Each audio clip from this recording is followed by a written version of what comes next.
المقدمات غادي ندخلوا نيشان في الموضوع. اول حاجه تنهنئوا فريق الوداد البيضاوي على الفوز امام الفتح الرباطي بالنتيجه ديال 1-0. الماتش شفناه مغاير على باقي الماتشات. هذا الماتش هذا تتحس ان فريق الوداد البيضاوي الدفاع ديالو تقول الحمد لله راه كاين دفاع، خاصنا غير شويه ديال وسط الميدان اللي نطلبوا من هذاك السيد انه يشتغل شويه على راساته. وكذلك الماتش اللي كان فيه واحد الضغط ديال المدرب انه خاصو يعطينا واحد التشكيله مثاليه وخاصو يفوز بهذا الماتش. بالتوالي ديال النتائج السلبيه، خسرنا مع النادي المكناسي، كذلك خسرنا مع نهضه بركان.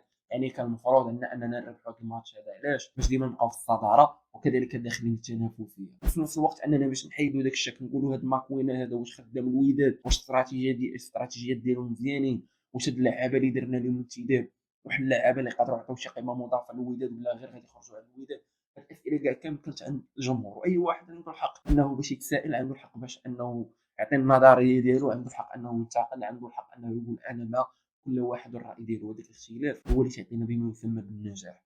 والشيء هذا هو اللي شفنا دابا حاليا الثمار ديالو. انا قلنا ماكوينا خاص من يريح معاه، خاص من يفهموا كيفاش ان اللاعبات يلعبوا الكره ديالهم وكيفاش اننا تنربحوا في البطوله الوطنيه. الشيء هذا اللي شفنا دابا حاليا تنقولوا الوداد في الدفاع هو مؤمن، رغم ان الفرقه خاصها تزيد تشتغل، رغم ان هذا الفوز هذا تنقولوا خاصنا نزيدوا نشتغلوا، خاصنا نطوروا في المستوى ديالنا الا بغينا نكونوا في الصداره ديال المجموعه. يعني مازال خاص الخدمه، ما نقولوا صافي راه غير ربحنا راك طعنا الواد، لا، خاص اللاعب يزيدوا ينسجموا، خاص المدرب يفهم البطوله المغربيه رغم انه لعب هاد الماتشات، خاص من يريح معاه ويعرف يختار التشكيله المثاليه. راه اي ماتش بالماتش ديالو ما يمكنش اننا نقولوا هذا الفرق مع لعبوا مع واحد الفريق ونقولوا ندخلوا غير بهاد الاسماء هذو صافي راه فريق في المتناول. لا، كيف ما قلنا هذه القضيه هذه بالنسبه للنادي المكناسي، شحال من واحد كان تيطيح بالنادي المكناسي، والنادي المكناسي عكس فراقي كبار. شفنا الوداد خسر قدامه، شفنا ان الرجاء البارح تعادل مع النادي المكناسي. يعني راه ما غاديقولش جميع الفرق المغربيه او جميع الفرق اللي كاينه في البطوله المحليه راه هي فرق ضعيفه وصافي راه الفريق في الجيب راه غادي ننتصر عليه. كل ماتش نخدموا ان شاء الله بالماتش ديالو، كل ماتش نذوقوا هذيك الحلاوه ديال الانتصار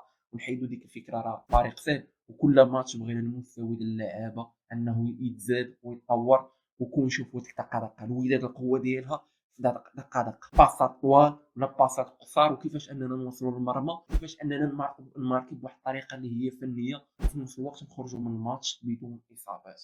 هذه تسمى التنميه والتطوير. المهم الاخوان بلا ما نطول الفيديو بزاف، كاين شي لا ما يتقال قسموا على شكل فيديوهات، خليو لنا الاراء ديالكم، وكذلك الا كان عندكم شي تدخل ولا شي ملاحظه مرحبا بكم جميعا.